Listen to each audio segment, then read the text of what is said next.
Hello guys, ನಮಸ್ಕಾರ. ಹಳೆ ಕನ್ನಡ ಸಿನಿಮಾಗಳು ಯಾರಿಗಿಷ್ಟ ಆಗೋದಿಲ್ಲ ಹೇಳಿ. ಸೊ ಇವತ್ತಿನ ವಿಡಿಯೋದಲ್ಲಿ ನಾವು ಎಸ್ ಸಿದ್ಲಿಂಗಯ್ಯ ಅವರು ಡೈರೆಕ್ಟ್ ಮಾಡಿರುವಂಥ ಭೂತಯ್ಯನ ಮಗ ಅಯ್ಯೋ ಸಿನಿಮಾದಲ್ಲಿ ಕಲರ್ ಟೋನ್ಸ್ಗಳನ್ನು ಹೇಗೆ ಕ್ರಿಯೇಟಿವ್ ಆಗಿ ಯೂಸ್ ಮಾಡಿದ್ದಾರೆ ಅಂತ ನೋಡೋಣ.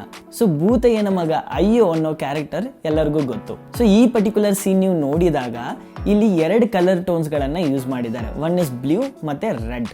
ಸೊ ಬೇಸಿಕಲಿ ಇಲ್ಲಿ character is playing with 2 thoughts. One is positive thoughts and negative thoughts. So positive thought ಬಂದಾಗ you can see the lighting which is blue. So when is thinking about the negative thoughts what it dead, so ಇಲ್ಲಿ red colour tone ನಿಮಗೆ ಕಾಣಿಸುತ್ತೆ. So if you didn't observe it, watch it ನಾವು. ಹಗ್ಗ ಕೊಡ್ಲಿಲ್ಲ ಆದ್ರೆ ತಮಟೆ ಹುಡ್ಸಿದ್ರಿ.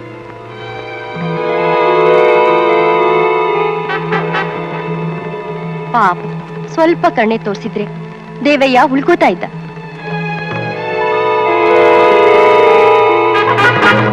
ಆತರ ಪಟ್ರಿ.